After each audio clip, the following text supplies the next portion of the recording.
Assalamualaikum warahmatullahi wabarakatuh.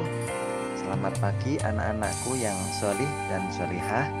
Bagaimana kabar kalian hari ini? Semoga semua dalam keadaan sehat walafiat nggih. Amin. Anak-anak, kita akan melanjutkan pelajaran kita pada pertemuan yang lalu. Dan sebelum kita melanjutkan pelajaran, marilah kita berdoa. Semoga Allah memberikan kemudahan, memberikan ilmu yang bermanfaat kepada kita semuanya. Amin. Berdoa bersama-sama nggih. Bismillahirrahmanirrahim. Raditu billahi robba wa bil islami dina wa bi Muhammadin nabiyya wa rasula. Rabbi zidni ilma warzuqni fahma waj'alni minas sholihin. Amin. Hari ini kita akan melanjutkan pelajaran kita yang kedua dengan tema beriman kepada Allah dan Rasul-Nya. Subtema beriman kepada Allah melalui Asmaul Husna. Sedangkan tujuan pembelajaran kita supaya anak-anak semuanya dapat meyakini bahwa Allah Maha melihat, Maha adil, dan Maha agung. Kita kalau mau mengenal sesuatu itu biasanya yang pertama lewat namanya nggih. Mau mengenal teman sekelas kita atau teman sepermainan kita atau siapapun itu lewat namanya. Mengenal manusia lewat namanya. Apakah dia bernama Ahmad atau bernama Abdullah atau bernama Siti Aminah, itu lewat namanya. Mengetahui hewan juga itu kita lewat namanya. Misalnya ada kura-kura, ada sapi, ada kambing, itu lewat namanya. Nah, tumbuh-tumbuhan yang lain juga lewat namanya, oke. Anak-anak, Asmaul Husna ini menurut beberapa sumber itu ada banyak sekali. Ada yang mengatakan ratusan bahkan ribuan. Namun yang wajib kita ketahui ada 99. Dan pada kesempatan hari ini kita akan belajar 3 Asmaul Husna. Yang pertama Asmaul Husna Al-Basir, yang kedua Asmaul Husna Al-Adl, dan yang ketiga Asmaul Husna Al-Azim.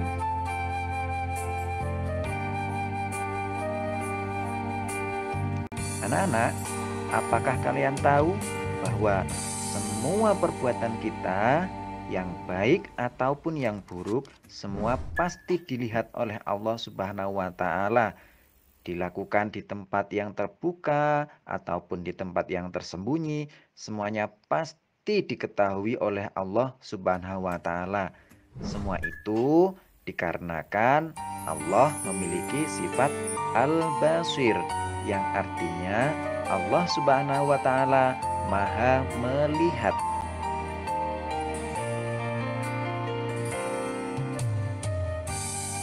Al-Basir, Allah Subhanahu wa taala Maha melihat. Tidak ada satupun makhluk yang luput dari penglihatan Allah Subhanahu wa taala. Dari makhluk yang paling besar sekalipun dan sedang hingga makhluk yang terkecil seperti gunung, Allah pasti tahu. Dan juga sekarang ini ada virus yang berada di sekitar kita, virus corona yang sangat kecil sekali. Allah juga tahu. Tidak ada yang luput dari pandangan Allah, tidak ada yang luput dari penglihatan Allah. Penglihatan Allah itu sangat mutlak dan terus menerus serta tidak terbatas, tidak terhalang oleh ruang dan waktu. Barang siapa makhluk ciptaannya yang berlaku baik, maka dia akan mendapatkan pahala. Dan juga sebaliknya, jika ada manusia yang berlaku buruk, maka dia akan diganjar dengan dosa. Untuk meneladani Asmaul Husna Al-Basir, maka kita harus selalu berbuat baik dan santun dalam kehidupan sehari-hari. Kita harus melakukan sesuatu yang bermanfaat untuk sesama, bersedekah atau memberikan bantuan kepada orang lain yang membutuhkan, maka itu adalah salah satu bentuk dari keteladanan kita terhadap Asmaul Husna Allah Al-Basir.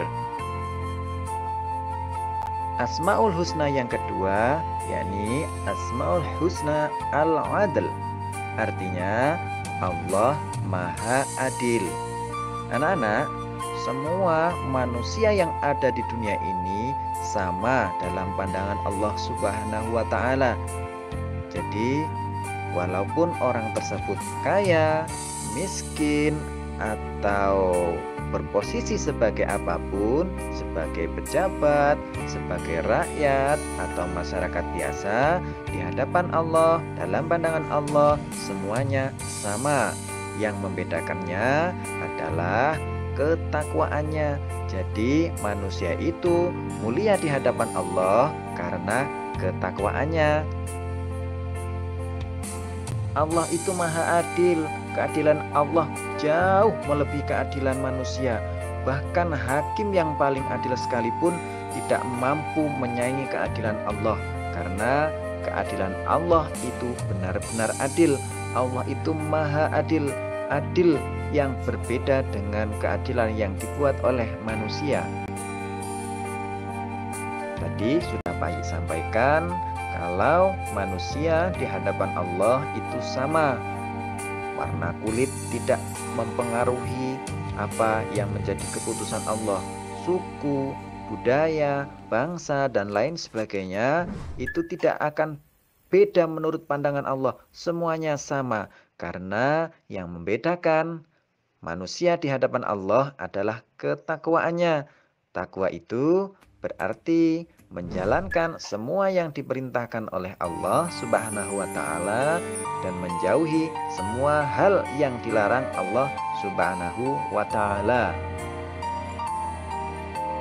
Anak-anak, dengan meneladani sifat Asmaul Husna Al-Adl, maka sikap kita yakni yang pertama, harus selalu berhati-hati dalam berbicara maupun berbuat, karena apa yang kita lakukan akan mendapatkan balasan yang seadil-adilnya dari Allah Subhanahu wa Ta'ala. Kita harus yakin bahwa semua yang kita lakukan, baik itu yang dapat dilihat oleh manusia yang lain maupun yang tersembunyi dari orang lain, itu semuanya akan mendapatkan balasan yang seadil-adilnya dari Allah Subhanahu wa Ta'ala. Sekarang kita masuk ke Asmaul Husna yang ketiga, yakni Asmaul Husna Al-Azim, yang artinya Allah Maha Agung. Anak-anak, pernahkah kalian melihat gunung yang menjulang tinggi dengan segala keindahannya, dan juga melihat air terjun yang mengalir begitu indahnya tanpa henti? Kemudian sinar matahari yang bisa kita nikmati dari mulai bangun tidur pagi hari sampai sore hari yang sungguh sangat luar biasa, dan juga banyak sekali keindahan lain yang mungkin tidak bisa kita sebutkan satu persatu. Semua keindahan-keindahan tersebut adalah ciptaan Allah Subhanahu wa Ta'ala. Semuanya tunduk memuji keagungan Allah Subhanahu wa Ta'ala. Dengan demikian, maka sikap kita yang baik adalah kita harus mengagungkan dan memuji Allah dengan kalimat-kalimat thayyibah atau kalimat-kalimat yang baik, seperti membaca subhanallah atau tasbih, lalu membaca tahmid alhamdulillah, lalu membaca takbir Allahu Akbar. Jadi anak-anak, kalimat-kalimat thayyibah atau yang baik yang barusan kita baca tadi itu adalah sebagai bentuk untuk mengagungkan dan memuji Allah Subhanahu wa Ta'ala sebagai Tuhan yang menciptakan alam semesta ini.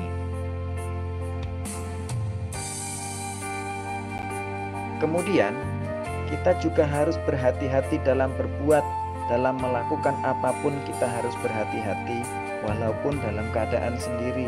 Tidak ada orang yang melihat, tapi kita harus yakin bahwa Allah Subhanahu wa Ta'ala melihat apapun yang kita lakukan.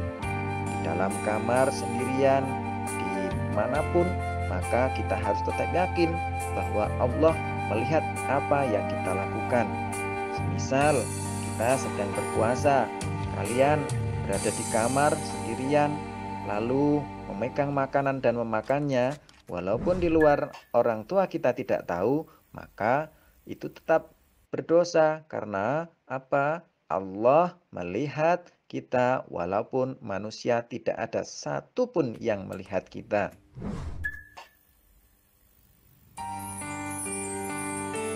Lalu kita harus berusaha menggunakan mata kita ini untuk melihat yang baik-baik saja dan mengambil hikmah dari peristiwa yang ada.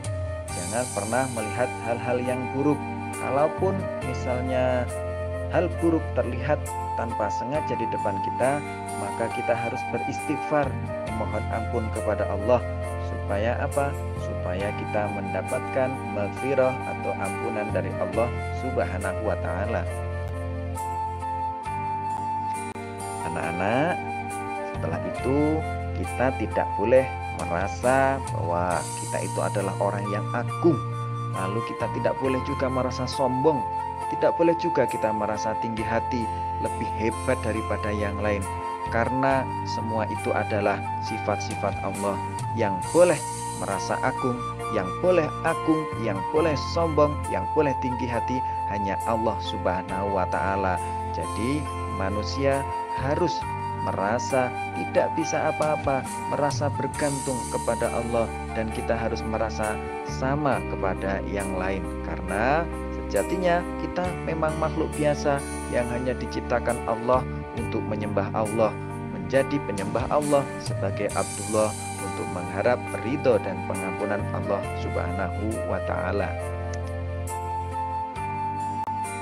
Anak-anak, materi kita hari ini kita akhiri sampai di sini. Semoga ilmu yang kita pelajari hari ini bermanfaat dan mendapatkan ridho dari Allah Subhanahu wa Ta'ala. Amin. Dan untuk kalian tetap semangat belajar nggih, dan jangan lupa untuk selalu menjaga kesehatan.